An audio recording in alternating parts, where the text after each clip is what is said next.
I worry you'll never amount to anything, Rachel. My mother's voice cut through the dinner table conversation like a blade, sharp and cold and utterly casual in its cruelty. You're 28 years old, living in that cramped apartment, no husband, no real prospects. Honestly, sometimes I wonder if you'll ever make us proud. The Sunday roast sat heavy on my plate, suddenly impossible to swallow. Around the table, my extended family had gone quiet, grandmother's fork suspended midair, Aunt Carol's eyes wide, Uncle Jim studying his wine glass with sudden intensity. Marcus, my older brother, shifted uncomfortably beside his wife Ashley, though whether from embarrassment for me or simple awkwardness I couldn't tell. My father looked down at his plate, saying nothing, doing what he always did when my mother went on the attack. This was supposed to be a family dinner, one of our monthly traditions at my parents' house in Dallas. But it had turned into something else entirely, something that felt like an execution I hadn't known I was attending. I just think you lack ambition, my mother continued, warming to her theme now, her voice taking on that particular tone she used when she wanted to sound concerned rather than cruel, as if that made the words hurt less. Look at your brother. Marcus is launching his fourth business venture. He has drive, passion, vision. You just go to the same office every day, doing the same things. It's so ordinary. The word landed like a slap. Ordinary. I had heard variations of this my entire life, but tonight something felt different. Heavier. More final. Maybe it was the public nature of it. The way she'd chosen to humiliate me in front of everyone who mattered. Maybe it was the fact that I'd spent the afternoon reviewing my bank statements, looking at 3 years of sacrifices laid out in neat columns of debits. Maybe it was simply that I'd finally had enough. I looked at my mother across the table, this woman who had given birth to me but never quite seen me, and felt something crack open inside my chest. It wasn't the familiar ache of rejection I'd carried since childhood. It was something new, something that felt almost like clarity. In my purse, tucked beside my phone, were those bank statements. Numbers that told a story my mother didn't know, that no one at this table except my father partially understood. $86,400. That's what I'd paid over 36 months. That's what my ordinary life, my boring job, my cramped apartment had cost me while I kept their house from foreclosure. The question formed in my mind before I could stop it, and for the first time in my life, I didn't swallow the words down. Then who's been paying your bills? I asked quietly. The table went absolutely silent. Looking back now, I can trace the pattern so clearly, see the threads of favoritism woven through every significant moment of my life. But as a child, I didn't have the vocabulary for what was happening. I just knew that something about me was fundamentally insufficient in my mother's eyes. Marcus was 4 years older, and from my earliest memories, he occupied a space in our family that seemed lit by a spotlight I could never quite step into, no matter what I achieved or how hard I tried. When he brought home a C in algebra, it was because he was creative, and math just wasn't for creative minds. But when I brought home an A- in the same subject 4 years later, my mother asked why it wasn't an A. When Marcus made the JV basketball team as a sophomore, my parents drove to every game, cheering from the stands, ordering custom t-shirts with his number on them. But when I was accepted into the National Honor Society my junior year, my mother's response was a distracted, "That's nice, honey," before returning to a phone call with her sister about Marcus's college applications. I learned early that my accomplishments existed in a different economy than his, that the currency of my success somehow had less value, purchased less love, earned less pride. The pattern followed me to college, where I'd earned a full academic scholarship to UT Austin for computer science, an achievement that my high school counselor said was exceptional, that my professors said demonstrated real promise. But my parents' enthusiasm was muted, perfunctory, as if I'd done something expected rather than remarkable. I remembered my college graduation with painful clarity, how I'd walked across that stage in Austin in May 2018, 22 years old, and graduating summa cum laude with a degree in software engineering and a job offer already in hand from a promising tech startup. How I'd searched the crowd for my parents' faces and found them in the fourth row. My mother checking her phone, my father watching, but without the radiant pride I'd seen in old photos from Marcus's graduation 4 years earlier. The ceremony lasted 2 hours, and I was alphabetically positioned early because of my last name, which meant my parents sat through most of it. But as soon as the final speech concluded, and before I could even make my way through the crowd to reach them, my mother was texting me that they needed to leave, that Marcus had a work thing in Dallas that evening, some minor presentation at the marketing firm where he'd been employed for 7 months, his third job since his own graduation, nothing that couldn't have been missed or rescheduled, but apparently more important than celebrating my achievement. They left before the reception, before the photos with my friends, before the dinner I'd hoped we might share, and I stood in my cap and gown watching their car pull away from the parking lot, holding my diploma in my hands and feeling the familiar hollow ache of being seen, but not truly valued, loved, but not quite enough. 3 years before that dinner confrontation, in September 2019, I received a phone call that would reshape my entire life in ways I couldn't have imagined. Though at the time, I thought I was simply doing what any good daughter would do when her family faced crisis. My father's voice on the other end of the line was thin, worn down by something more than age, and he told me they were 3 months behind on the mortgage, that the bank had sent a foreclosure notice, that his heart problems over the past year had generated medical bills, their insurance only partially covered, bills that had consumed their savings and then some, leaving them drowning in a debt of almost $40,000 with no clear way to climb out. He didn't ask me for help directly. My father never did. He was simply telling me the situation as if confessing a failure, and I could hear my mother in the background asking who he was talking to, her voice sharp with the anxiety she always masked as irritation. The house in Dallas was the same house I'd grown up in, a modest 3-bedroom ranch in a decent neighborhood, nothing extravagant but theirs, or so I'd thought. And the idea of them losing it felt impossible, catastrophic, a rupture in the foundation of what little family stability we had. I was 25, 1 year into my job at the tech startup in Austin, making a salary of $85,000 that had seemed like a fortune when I'd accepted the offer. Though after taxes and basic living expenses in a city that was rapidly becoming unaffordable, it was comfortable but not extravagant. I told my father I'd help, that we'd figure something out, and I meant it with every fiber of my being because despite the lifetime of feeling insufficient in my mother's eyes, I loved my parents, wanted to protect them, wanted to be the person who could solve their problems, and maybe, finally, be seen as valuable. What I learned over the next few weeks, as I reviewed their finances with my father in quiet phone calls he took from his study while my mother was out, was that they needed $2,400 a month just to cover the mortgage and substantial help with the medical bills that were still arriving. Collections notices that my father described with a trembling voice that broke my heart. I did the math over and over, ran the numbers in spreadsheets late at night in my small apartment, calculating what I could afford if I lived more carefully, if I kept my rent low and my expenses minimal, if I sacrificed the things I'd imagined doing with my first real salary, like traveling or buying nice furniture, or building the kind of life my peers were building.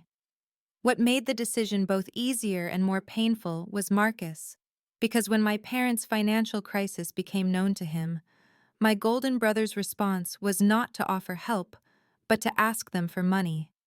Another $15,000 for his third business venture, some kind of social media consulting firm that he swore would be his breakthrough, and when they gently explained they had no money to give, that they were in fact facing foreclosure. He'd been sympathetic but ultimately absent, offering words of encouragement but no tangible support, and within 2 weeks he'd moved on to asking our father's advice about whether he should lease or buy a new car. I started making the payments in October 2019, quietly setting up an automatic transfer from my account to theirs on the first of each month. And I told my father not to tell my mother it was me, some instinct making me want to keep it private, though I think part of me hoped that eventually they'd figure it out and recognize what I was doing, that my mother would see this proof of my worth and finally understand that I was not a disappointment, not ordinary, not less than Marcus, but someone who showed up when it mattered most. What my family never knew, what I kept private even as I quietly sustained them month after month, was that while I was sacrificing my financial future to keep their house from foreclosure, my professional life was ascending in ways that would have seemed impossible to the uncertain 22-year-old who'd graduated 4 years earlier. 6 months after I started making those mortgage payments, in April 2020, right as the pandemic was reshaping everything about how we worked and lived, I was promoted to senior software engineer with a raise that brought my salary to $105,000. A recognition of the long hours I'd been putting in on a proprietary data security algorithm that our startup was developing. Code that I'd been refining late into the night in my small apartment after calculating my parents' bills and my own diminishing savings. The promotion came with new responsibilities, leading a small team of 3 developers, and while my peers were celebrating their pandemic raises by upgrading their living situations or buying new cars, I was running calculations about whether I could afford to increase the amount I sent my parents to help them pay down the medical debt faster, whether I could take on more of their burden and somehow still keep my own head above water. My manager, a woman named Susan Chen, who'd mentored me since my first week at the company, told me I had real potential for leadership, that my technical skills were exceptional, but what set me apart was my ability to see the larger architecture of a problem and solve for the whole system rather than just the immediate bug. And I remembered feeling proud and hollow at the same time, wondering if my parents would even understand what a senior software engineer did, if they would care about this milestone the way they'd cared when Marcus got promoted to account coordinator at his marketing firm. The algorithm I'd been developing, a new approach to encryption that could detect and prevent certain types of data breaches, became the central focus of my work through 2021, consuming weekends and evenings as I refined the code and tested it against increasingly sophisticated attack simulations. And in January 2022, when the algorithm proved successful in trials and our startup began licensing it to larger tech companies, I was promoted again, this time to lead developer with a salary of $140,000, a number that seemed almost abstract to me as I sat in Susan's office accepting the offer. Thinking about how that amount of money could have transformed my parents' situation if I'd had it 3 years earlier, how it could transform my own life if I wasn't sending $2,400 of it away every month. I lived in a one-bedroom apartment in a modest complex on the east side of Austin, furnished with secondhand pieces I'd collected from friends who were upgrading or from estate sales where I could negotiate prices, driving a 7-year-old Honda Civic that was reliable if unimpressive. Wearing work clothes I rotated carefully to make a small professional wardrobe seem more substantial, and the cognitive dissonance between my growing income and my deliberately constrained lifestyle created a strange tension I couldn't explain to most people, couldn't justify without revealing the secret financial obligation I'd undertaken. Jennifer Martinez was the exception, my colleague who'd become my closest friend, another software developer who'd joined the company around the same time I had, and who'd watched my career trajectory with genuine happiness, uncomplicated by competition. And she was the only person who knew the full truth about my parents' situation and my monthly payments, the only person I could confess to over drinks after work that I was making more than enough money to live comfortably but felt like I was barely surviving, that I'd turned down a position at a company in San Francisco that would have meant a salary of $170,000 because I couldn't afford the move and couldn't risk any disruption to the steady payments my parents needed. Jennifer had looked at me across the table at our usual bar and said something that lodged in my mind like a stone I couldn't dislodge. She said, "Rachel, you're setting yourself on fire to keep them warm, and they don't even know you're burning." And I'd laughed it off at the time, made some joke about mixed metaphors, But her words haunted me in quiet moments, when I was reviewing my bank statements and watching my own savings grow so slowly while my parents' mortgage balance decreased, when I was calculating whether I could afford to contribute to my 401k or if that money needed to go toward the property tax bill my father had mentioned was coming due. Marcus was 4 years older than me, and from my earliest memories, he occupied a space in our family that seemed to generate its own light. His presence celebrated in ways that mine never was, and by the time of that November dinner, he was 32 years old, married to a woman named Ashley, whose family owned a chain of successful car dealerships across North Texas, living in a house in a trendy Dallas neighborhood that Ashley's parents had helped them buy, and coasting through life on a combination of natural charisma and perpetual optimism that somehow excused every failure and reframed every setback as a learning experience worthy of admiration. He'd graduated from Texas State with a communications degree and a 2.9 GPA that our parents praised as solid, while my 3.8 had been met with, "Well, you always were good at school," a comment that managed to sound like both acknowledgement and dismissal. And in the 10 years since his graduation, he'd cycled through 4 different business ventures, each one launched with great fanfare and our parents' enthusiastic support, each one failing within 2 years for reasons that were never quite his fault according to the family narrative. There had been the social media consulting firm that dissolved when his business partner allegedly mismanaged funds, the meal prep delivery service that couldn't compete with established companies, the digital marketing agency that never gained enough clients to sustain itself, and most recently a cryptocurrency investment advisory that he'd quietly shut down when the market crashed. And through all of these failures, my parents spoke about his entrepreneurial spirit with genuine pride, celebrating his willingness to take risks and dream big, while my stable career at a tech startup was dismissed as just a corporate job that required no particular vision or courage. What made the comparison even more stark was that Marcus had asked our parents for money for 3 of these ventures, a total of probably $40,000 over the years that had never been repaid and never would be. Money they'd given him while I'd worked 2 jobs through college to minimize my student loans, money they'd provided without hesitation while I'd quietly funded my own graduate school applications and professional development. And yet somehow in the family story, I was the one lacking ambition, the one playing it safe, the one who wasn't really achieving anything remarkable. He had a way of talking about his failures that made them sound like noble experiments, using business language and startup culture buzzwords that impressed our parents even when the actual results were non-existent. And at family gatherings he'd hold court, telling stories about meetings he'd taken, or connections he'd made, or opportunities he was exploring. His confidence so absolute that it seemed to create its own reality, while my attempts to explain my work in data security were met with glazed expressions and barely concealed boredom.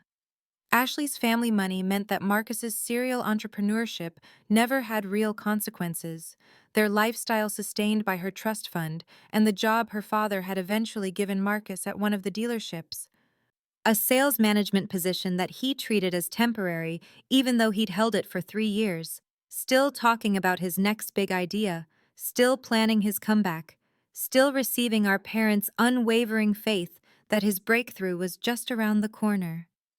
What he didn't know, what I'd never told him, and what our father had kept from him at my request, was that while he'd been asking our parents for $15,000 for another business venture, in the same month they'd received a foreclosure notice, I had been quietly taking over their mortgage payments, that while he'd been explaining why his latest failure wasn't really his fault, I'd been sacrificing my own financial future to preserve theirs, that while our mother bragged to her friends about his entrepreneurial courage, I was the one actually showing up with the courage to carry our family's financial burden in silence.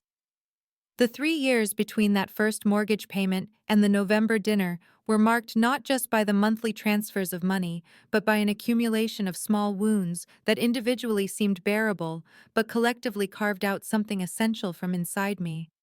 a slow erosion of self-worth that I tried to ignore even as I felt myself disappearing under the weight of my family's indifference. In March 2021, 8 months after I'd started supporting my parents, I received an email from a former colleague who'd moved to a tech company in San Francisco, a message asking if I'd be interested in interviewing for a senior position on their security team with a starting salary of $165,000, equity options, and relocation assistance, and I sat at my desk in my small Austin apartment reading that email over and over, calculating whether I could maintain the mortgage payments from California, whether I could afford the move and the higher cost of living while still sending $2,400 to Dallas every month, running the numbers until I had to admit that taking the position would mean asking my parents to find another solution or at least share the burden with Marcus, and the thought of that conversation, of revealing what I'd been doing and asking for release from the obligation, felt impossible in a way I couldn't quite articulate even to myself. I turned down the opportunity without even interviewing, telling my former colleague that the timing wasn't right, and spent that evening looking at photographs of San Francisco apartments I'd never live in and job descriptions I'd never pursue, mourning a version of my life that was dying before it could begin. My 27th birthday fell on a Saturday in June 2021, and I'd mentioned it to my mother during our weekly phone call the previous Sunday, a casual comment about maybe getting together that weekend, and she'd said, "Oh, that's right, your birthday," in a tone that suggested she'd genuinely forgotten, and then spent the next 10 minutes telling me about the surprise party she and my father were planning for Marcus's 31st birthday the following month, asking my opinion on whether they should rent out a private room at his favorite restaurant or host something at the house. The day of my actual birthday, I received a text from my mother around 3 in the afternoon that said, "Happy birthday, sweetie," with a single balloon emoji, while my phone's photo memories reminded me that for Marcus's birthday 2 years earlier, she'd posted a long Facebook tribute with childhood photos and paragraphs about his wonderful qualities and how proud she was of the man he'd become. I spent my 27th birthday alone in my apartment, Jennifer having been called out of town for a family emergency, ordering takeout and watching television and telling myself it didn't matter, that I was too old to care about birthday celebrations, that the monthly confirmation that my mortgage payment had processed was gift enough because it meant my parents were safe. But the loneliness felt physical that night, a pressure in my chest that made it hard to breathe.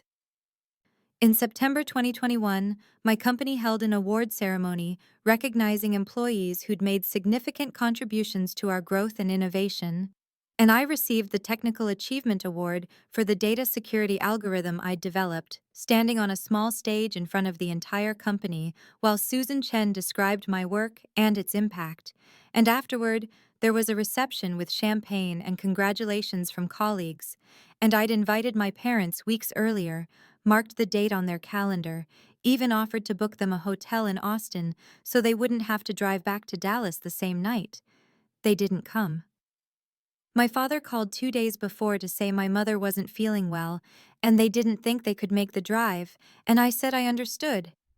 And I did understand in the sense that I'd learned to expect exactly this, but understanding didn't make it hurt less when I accepted my award and scanned the audience and saw Jennifer cheering in the third row and empty spaces where my parents should have been. 3 weeks after that ceremony, my father called to ask if I could possibly come to Dallas that Saturday to help Marcus move some furniture into a storage unit because Marcus had hurt his back and my father's arthritis was flaring up, and they really needed an extra pair of hands, and I had a major presentation scheduled for Monday that I needed to spend the weekend preparing for. A presentation to potential investors that could determine our startup's next round of funding, and I explained this to my father and he said, "Well, family comes first, doesn't it?" In a tone that made it clear what answer he expected, and I drove to Dallas that Saturday and spent 6 hours moving Marcus's furniture in 90-degree heat while he supervised, and my presentation suffered, and nobody thanked me because this was simply what I did, what I'd always done, sacrifice myself on the altar of their expectations and receive nothing in return but the opportunity to sacrifice more. Something shifted in my mother's treatment of me during the summer and fall of 2023, the months leading up to that November dinner. A shift from casual dismissiveness to something that felt more pointed and cruel. Her comments taking on an edge that seemed designed to cut rather than merely overlooking me as she'd always done. And I couldn't understand what had changed, or why the woman who had always favored my brother had suddenly decided that ignoring me wasn't enough and that I needed to be actively diminished. In late August, during a family lunch at a restaurant in Dallas where I'd driven up for my father's birthday, she'd interrupted a story I was telling about a project at work to say, "Rachel, honey, you really should do something about your hair. It's looking so dull lately. Maybe some highlights or something? You're 28 now and you can't just let yourself go." This comment delivered in front of Marcus and Ashley and my father, and when I'd reflexively touched my hair, embarrassed, she'd turned to Ashley and said, "Thank goodness Marcus found someone who takes care of her appearance," as if I weren't sitting right there. 2 weeks later, she'd called me on a Thursday evening, ostensibly to chat, but within 5 minutes had steered the conversation to Marcus and Ashley's marriage. How wonderful it was that Marcus had found his person, how Ashley was such a perfect partner. And then she'd said, "I do worry about you, Rachel. Still single at your age, living alone in that little apartment. I wonder sometimes if maybe you're too picky, or if maybe you put men off with the whole career woman thing. Men do like to feel needed, you know." And I'd sat on my small couch in the apartment I could barely afford because I was paying her mortgage and felt something hot and painful rising in my throat that I forced back down.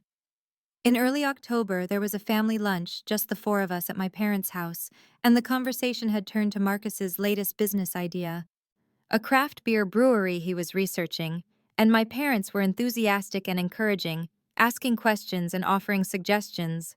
And when there was finally a lull, my father had asked politely about my work, and I'd started to explain the new security protocol we were implementing when my mother had literally waved her hand dismissively and said, "All that tech stuff is so boring. I don't know how you stand it, Rachel, just sitting at a computer all day. At least Marcus is doing something creative and interesting." And I'd stopped mid-sentence and just sat there. And then she'd added, "Honestly, I think you're jealous of your brother. You always have been. Jealous that he has the courage to chase his dreams while you're stuck in some corporate cubicle." And that word, jealous, had hung in the air like an accusation. And I'd come so close in that moment to telling her everything, to revealing that I was the one paying for the house we were sitting in, that Marcus's dreams were subsidized by his wife's family money, while my corporate cubicle was funding their survival. But I'd swallowed the words and made an excuse to leave early and driven back to Austin with my hands shaking on the steering wheel. And I'd called Jennifer from my car, and she'd said, "Rachel, this is abuse. You know that, right? And you're paying for the privilege of being abused." And I'd known she was right, but I still couldn't bring myself to stop the payments or confront my parents, because some part of me still believed that if I just gave enough, sacrificed enough, stayed silent and supportive enough, eventually they would see me, really see me, and love me the way I'd always needed them to. The Sunday in November when everything finally broke open started like all the other monthly dinners had started, with me driving north from Austin to Dallas on Interstate 35 in my aging Honda Civic, the 200-mile journey giving me too much time to think and hope and prepare myself for disappointment in equal measure. And I'd woken that morning with an odd feeling I couldn't name, a mixture of dread and something else. Something that felt almost like anticipation or readiness, though I didn't yet understand what I was ready for. I'd spent longer than usual choosing my outfit, finally settling on a deep blue sweater that Jennifer had once said brought out my eyes, and black pants that were professional but not too formal. And I'd done my makeup carefully, even curled my hair, some part of me still performing for an audience that never looked at me, still hoping that if I just presented myself correctly, my mother might see me the way she saw Marcus, might offer me even a fraction of the warmth and pride she gave him so freely. I'd stopped at a wine shop in South Austin before getting on the highway and purchased a bottle of Pinot Noir for $65. Far more than I should have spent given my budget, but I'd noticed this particular vineyard on my mother's Pinterest board months ago and thought maybe this small gesture would please her, would give us something to connect over. When I pulled up to my parents' house in North Dallas at 4:30, the driveway was already crowded with cars, and I recognized my grandmother's old Buick, my Aunt Carol's SUV, my Uncle Jim's truck, and Marcus's new Tesla that I knew Ashley's parents had helped them purchase.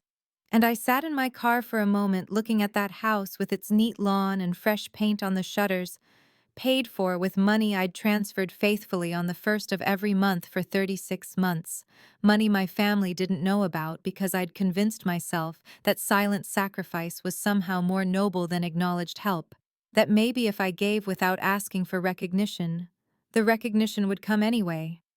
I grabbed the wine bottle in my purse, inside which I'd tucked my tablet because I'd been reviewing my bank statements that morning before I left Austin, a masochistic ritual I'd fallen into lately where I calculated exactly how much I'd given and what I could have done with that money instead.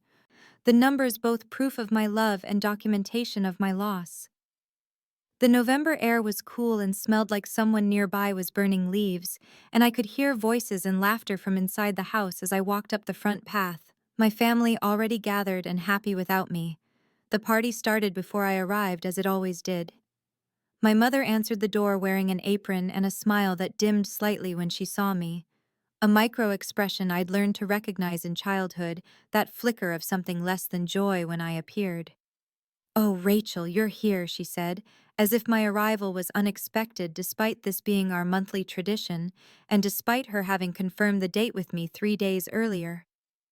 I held out the expensive wine and she took it with a distracted, "Thank you, sweetie," and set it on the entry table without reading the label, without acknowledging the thought or expense. Already turning back toward the kitchen, where I could see Marcus holding court at the counter, gesturing animatedly while my father and Uncle Jim laughed at something he'd said.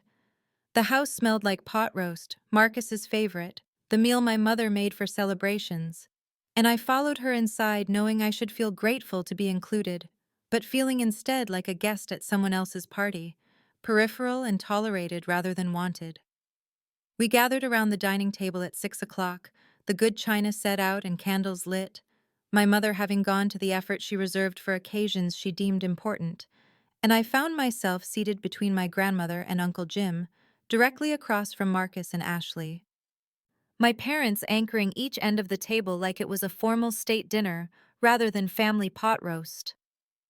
The conversation flowed easily without me, as it always did, my Aunt Carol telling a story about her garden, my uncle asking my father about his physical therapy for his knee, my grandmother complimenting my mother's cooking, and I ate quietly and listened and felt invisible in the way I'd felt invisible at these gatherings my entire life, present, but somehow not quite there, not quite real enough to merit attention.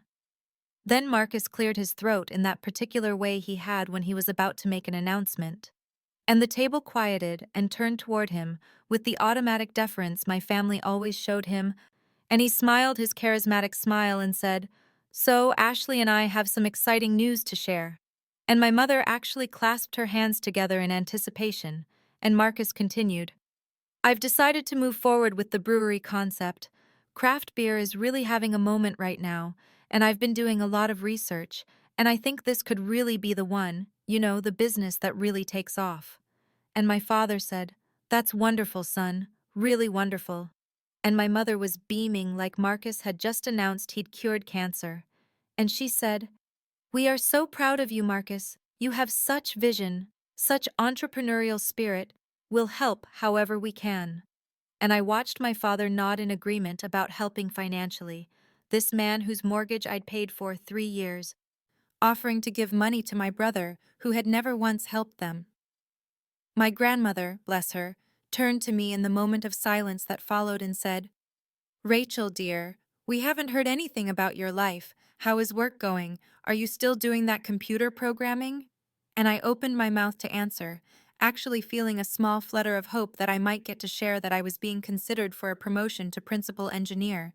But before I could speak, my mother cut in with, "Oh, Rachel's still doing her little tech job. Same old, nothing new to report, really." and I felt my face flush, but I said, "Actually, I'm—" And my mother continued right over me. "I do worry about her, you know. She's almost 30 and still living in that tiny apartment in Austin. No husband, no real prospects. Just her computer and her work. I honestly don't know where we went wrong with her." And she said this last part with a little laugh as if it were a joke, but her eyes when they landed on me were critical, assessing, and she went on. "Marcus has always been so ambitious, so dynamic. He's not afraid to dream big and take risks. But Rachel has always been so cautious, so small in her thinking, content with her little life and her little apartment and her boring corporate job." And the words were coming faster now. My mother on a roll, and I could see my father looking uncomfortable but not intervening, and Marcus looking somewhat embarrassed, but also subtly preening. And my mother said, "Sometimes I think maybe if Rachel had more of Marcus's courage and vision, she might actually amount to something, but instead she's just, I don't know. She's just such a disappointment, you know. I had such hopes when she was younger, but now I look at her and I think she's just, well, she's a failure, isn't she? I mean, let's be honest. At 28, with nothing to show for her life, no family of her own, no real achievements, just sitting in a cubicle doing work nobody understands or cares about. And I worry she'll always be alone, always be this lesser version of what she could have been if she'd just tried harder or wanted more or been more like her brother." And the word failure hung in the air above the pot roast and the good china, and I felt every head at the table turn toward me to see how I would react to being called a failure at Sunday dinner by my own mother, and something inside me that had been bending for 28 years finally snapped. The silence that followed my mother's pronouncement felt like being underwater, everything muffled and distant and slow, and I sat there with my fork still in my hand, looking down at my plate where the pot roast had gone cold and unappetizing, and I felt the familiar wash of shame and hurt that had accompanied my mother's criticism my entire life. That particular pain of being seen as less than by the person whose approval I'd chased for 28 years. But underneath the familiar pain, something else was rising, something hot and clarifying and absolutely done. I could feel everyone's eyes on me, waiting to see if I would cry or apologize or shrink the way I always had, the way I'd been trained to respond to my mother's casual cruelty with silent acceptance, and my hands were trembling slightly, and I thought about the tablet in my purse sitting on the chair beside me, the bank statements I'd pulled up that morning showing 3 years of transactions, 36 monthly payments of $2,400 for the mortgage, plus the supplemental transfers for property tax, and the medical bills, and the emergency repair when their water heater died, and the new roof they'd needed last spring. $86,400. That was the exact number I'd calculated this morning while sitting in my small Austin apartment drinking coffee. $86,400 that I'd transferred from my account to theirs over 36 months while living in a place my mother called a tiny apartment, and driving a car she said was embarrassing, and wearing clothes she suggested made me look frumpy, while turning down the job in San Francisco that would have changed my career trajectory, and postponing graduate school, and not buying the condo I'd been saving for before their crisis became my responsibility. I heard Jennifer's voice in my head from our conversation 2 weeks ago when I'd told her about my mother's latest cutting remarks, and Jennifer had looked at me with frustration and affection and said, "Rachel, you don't owe them your silence. You don't owe them protection from the truth of what you've done and what they've failed to see. Sometimes love means letting people experience the consequences of how they've treated you." And I'd dismissed her words then, but now they rang through me like a bell. I lifted my head and looked at my mother at the end of the table, still wearing that expression of casual disappointment, already turning back to Marcus to continue praising his brewery plans, and I felt something lock into place inside me, some final piece of my self-worth clicking into position independent of her approval or recognition, and I opened my mouth and heard my own voice, calm and clear and steady, cut through the awkward silence and the clatter of someone's fork against china. "Then who's been paying your bills?" The words hung in the air above the table, and the candles and the good china, and my mother's head snapped toward me, and the entire room went absolutely still. My mother's face went through a series of expressions, confusion first, and then irritation that I'd interrupted, and she said, "What are you talking about, Rachel? What bills?" And I reached down to my purse and pulled out my tablet and opened the banking app I'd been looking at that morning, and I said, my voice still calm and steady and clearer than I'd ever heard it, "Your mortgage, Mom. Your mortgage that's been paid every single month for the last 3 years, $2,400 on the first of every month, transferred from my account to yours, 36 payments. That's $86,400 just for the mortgage." And I watched my father's face drain of color because he knew. He'd known I was helping, but I don't think he'd known the full extent. And my mother was staring at me like I was speaking a foreign language, and Marcus said, "Wait, what?" And I turned to him and said, "The medical bills from Dad's surgery and the hospital stays, I paid those too, another $14,000 spread over the first year.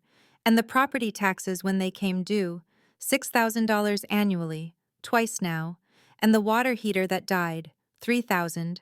And the roof repair last spring, $8,000. And the new furnace the winter before that, $5,000. And I was scrolling through my banking records now, my hands completely steady, and I turned the tablet around so everyone at the table could see the endless list of transfers, each one dated and labeled, "Payment to Mom and Dad," over and over and over. Aunt Carol leaned forward to look at the screen and said quietly, "Oh my God, Rachel." And my grandmother's hand found mine under the table and squeezed it, and my mother said, But, but I don't understand. Why didn't you say something? Why didn't you tell us?" And I felt something like laughter bubble up in my throat, except it wasn't funny at all. And I said, "I did tell you, Dad. You knew I was helping. You just didn't ask how much or what I was giving up to do it." And my father had tears on his face now, and he nodded and whispered, "I'm sorry." And I looked back at my mother and said, "I didn't tell you, Mom, because I thought if I just helped, if I just fixed everything quietly, maybe you'd finally see me. Maybe you'd finally think I was worth something. Maybe I'd finally be enough." And my voice cracked on that last word, but I kept going. I turned down a position in San Francisco that would have increased my salary by 40% and put me on a leadership track because I couldn't afford to take it and keep paying your mortgage. I postponed graduate school twice. I'm still living in my tiny apartment because I've been paying for your house instead of buying my own. I drive a 7-year-old car because every extra dollar I had went to keeping you afloat while you offered to give money to Marcus for another failed business venture. And Marcus said, "Hey, that's not fair." And I turned to him and said, "You have no idea what fair is, Marcus. You've never had to know. You asked them for money while they were drowning, and I was the one who kept them from going under, and you didn't even know because none of you ever bothered to ask what was going on in my life behind the scenes of my boring corporate job."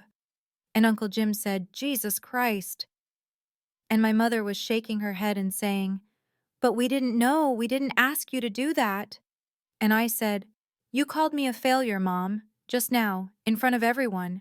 You said I was a disappointment with nothing to show for my life, and I've spent $122,400 of my own money over 3 years keeping you in your home while you told me I wasn't enough." The number hung in the air between us, $122,400, and I watched my mother's face cycle through shock and confusion and something that looked almost like fear. And she opened her mouth and closed it again and then said, "But Rachel, we didn't know. You should have told us. You can't blame us for not knowing something you kept secret." And I felt the familiar pattern trying to reassert itself. The way she could twist things so that somehow I was always the one at fault, always the one who'd done something wrong.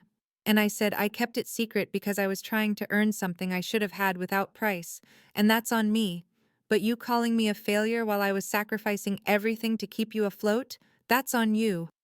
And my father was openly crying now, his hands over his face, and he said through his tears, "She's right, God help me, she's right. I knew she was helping, and I let her, and I never asked what it was costing her, and I'm so sorry, Rachel. I'm so sorry.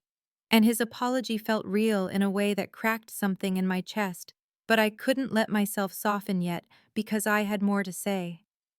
Marcus was shaking his head and he said, "Okay, but nobody forced you to do any of that. You made those choices. You can't hold that over them now." And Ashley put her hand on his arm like she was trying to stop him, but he shook her off, and I looked at my brother and said, "You're right, Marcus. Nobody forced me. I chose to do it because I love them, and because you weren't going to help, and because I actually believed that maybe if I proved myself useful enough, I'd finally matter to this family the way you've always mattered without trying." And he flinched at that and said, "That's not fair. I've had my own struggles." And Aunt Carol said, "Marcus, stop. Just stop talking." And her voice was sharp, in a way I'd never heard directed at him.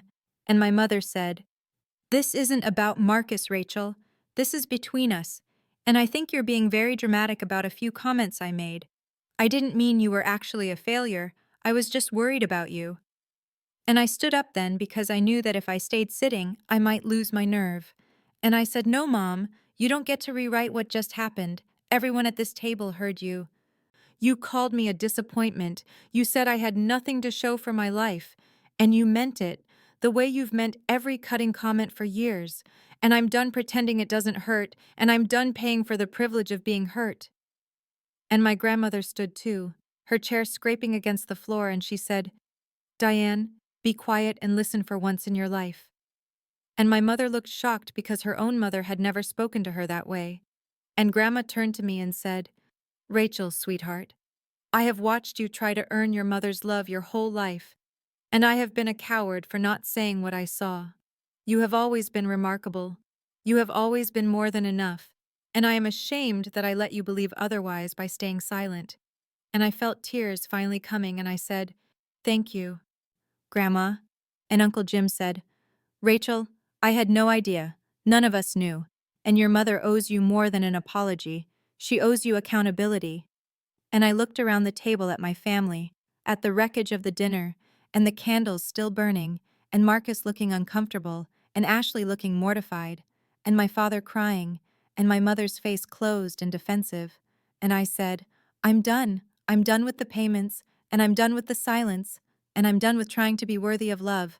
I should have received freely. The transfer I scheduled for next week will be the last one. After that, you'll need to figure out your own finances." And I picked up my purse and my tablet, and I walked toward the door. My mother stood up then too, her chair scraping hard against the floor.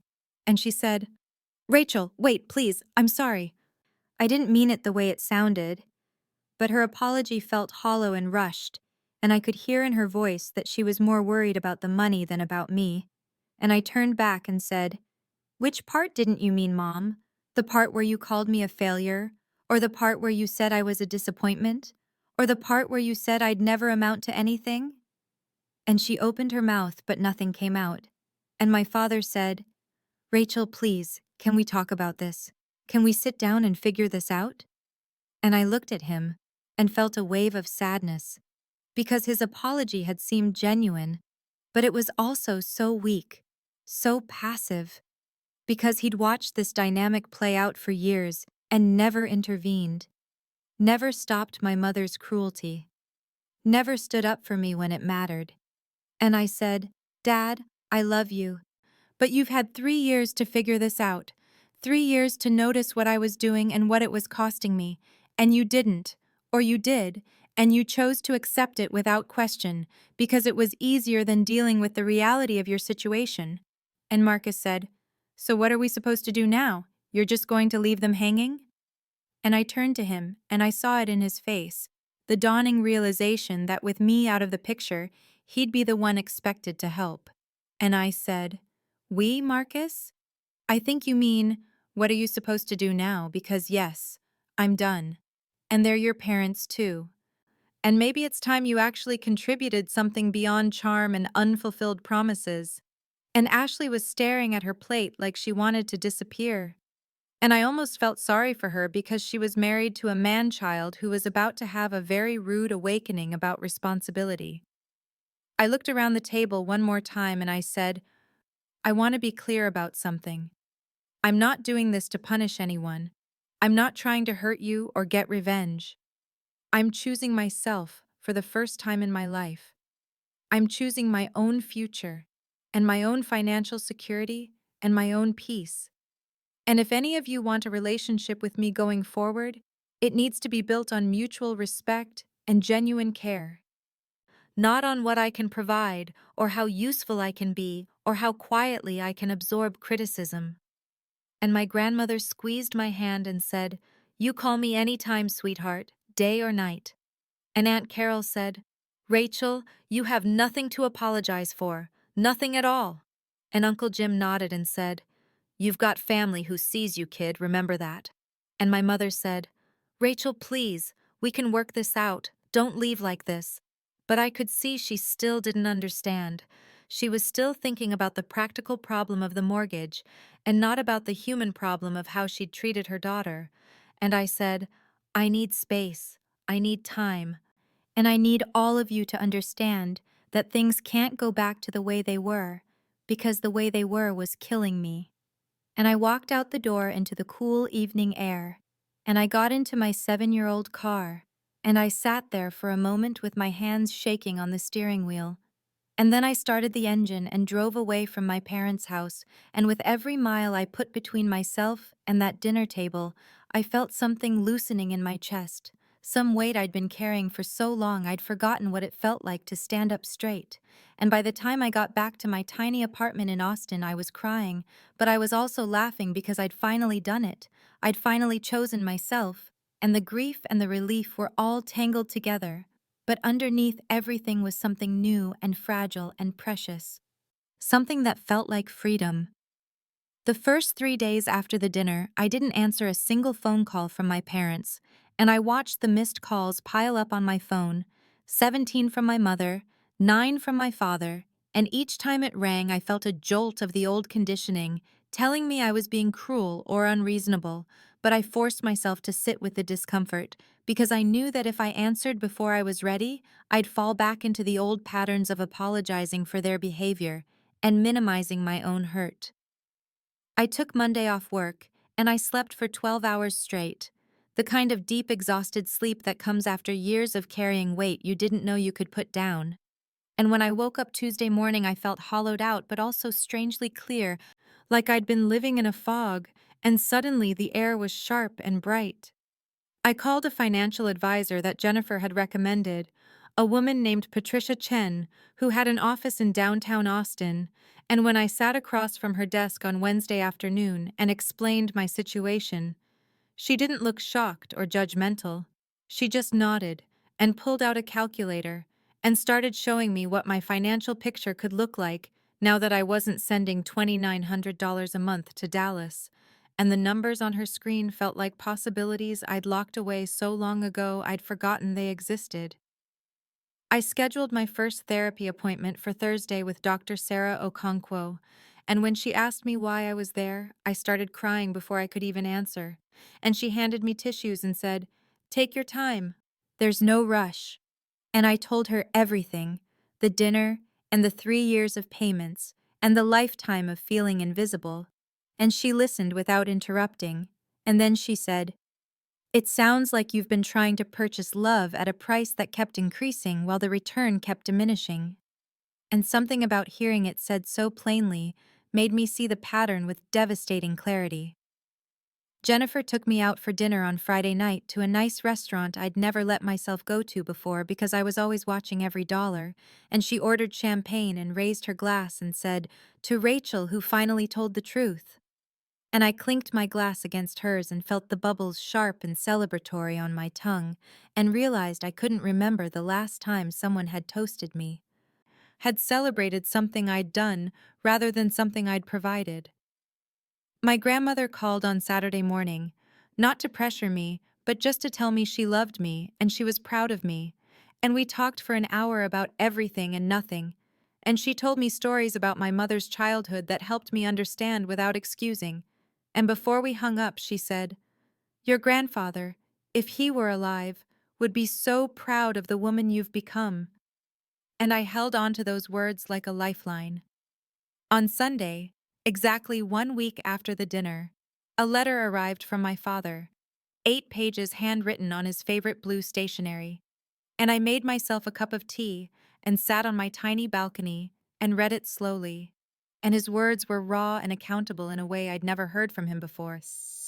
He wrote about his own cowardice and his failure to protect me from my mother's cruelty, and his shame at accepting my financial help without questioning what it cost me. And he didn't ask for forgiveness or make excuses.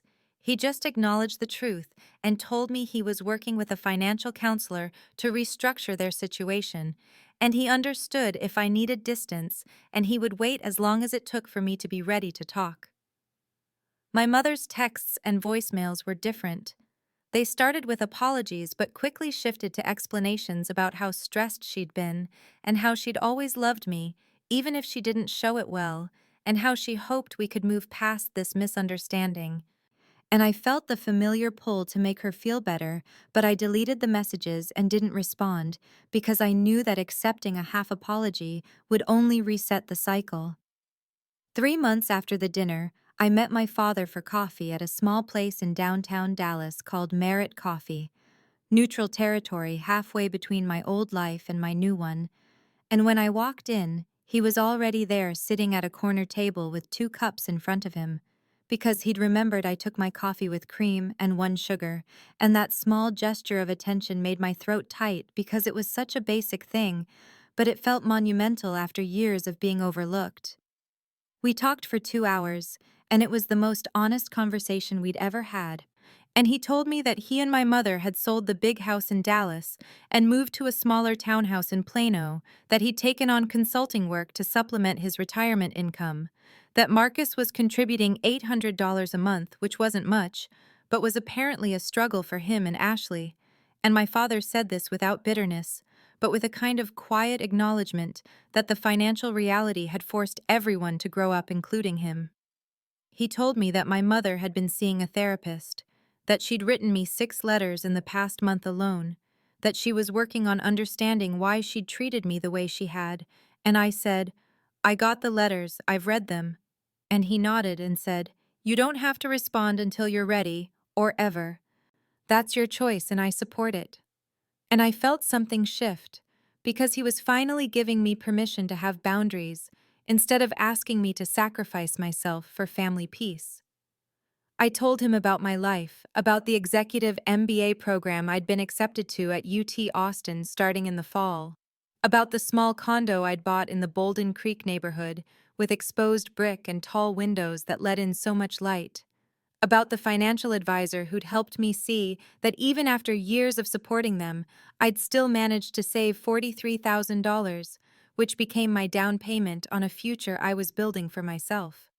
I told him about David, a software architect I'd met through Jennifer at a tech industry mixer 6 weeks earlier, how we'd been on 5 dates, and he made me laugh, and he actually listened when I talked about my work, and he'd never once made me feel like I needed to be smaller or quieter or less successful to make him comfortable. My father smiled and said, "He sounds good for you, Rachel. I'd like to meet him someday if you're willing." And I said, "Maybe, eventually we'll see." Because I was learning that I didn't have to rush into blending my new life with my old one, that I could take my time and protect what I was building. When we stood to leave, my father hugged me and said, "I'm proud of you. I should have said it years ago, but I'm saying it now. I'm proud of the woman you are, and I'm sorry I didn't protect you when you needed it." And I hugged him back and said, "Thank you for saying that. It matters." And I meant it because even though the words couldn't undo the past, they could help build something different going forward. I drove back to Austin that afternoon, and I stopped by my grandmother's assisted living apartment because we'd started having Sunday lunch together, a new tradition that was mine to create. And she showed me old photo albums and told me stories about being a young woman finding her own way. And I realized that strength had always been in my family line, but it had skipped a generation and found me instead. That evening, I sat on my small balcony with a glass of wine, and I looked out at the Austin skyline as the sun set orange and pink behind the buildings, And I thought about that dinner 3 months ago, and the question I'd asked that changed everything. And I understood now that the power had always been mine, but I'd been giving it away, hoping someone would hand me back something even more valuable. And what I'd learned was that my worth wasn't something anyone could give me or take away. It was something I had to claim for myself. Marcus had sent me a text 2 weeks earlier, just 3 words: "You were right." And I'd stared at it for a long time before responding, "I hope you figure it out," because I didn't need an apology from him as much as I needed him to become a better version of himself. And whether he did that or not was no longer my responsibility or my concern. My mother's latest letter sat on my kitchen counter unopened because I wasn't ready yet, and I'd made peace with the fact that I might never be ready, that some relationships couldn't be repaired, and some forgiveness couldn't be given, and that didn't make me cruel or cold. It made me someone who finally understood that protecting myself was just as important as loving others. I'd started running in the mornings before work, something I'd never had time or energy for when I was carrying the weight of my parents' financial crisis. And there was something clarifying about the rhythm of my feet on the pavement, and the burn in my lungs, and the way the sunrise looked over Ladybird Lake. And I ran not to escape anything but to move toward something. Toward the future, I was creating one choice at a time. Jennifer and I had dinner every Thursday, and she'd become more than a colleague or a friend. She'd become the sister I'd wished I had. Someone who saw me clearly and celebrated my wins and held space for my grief.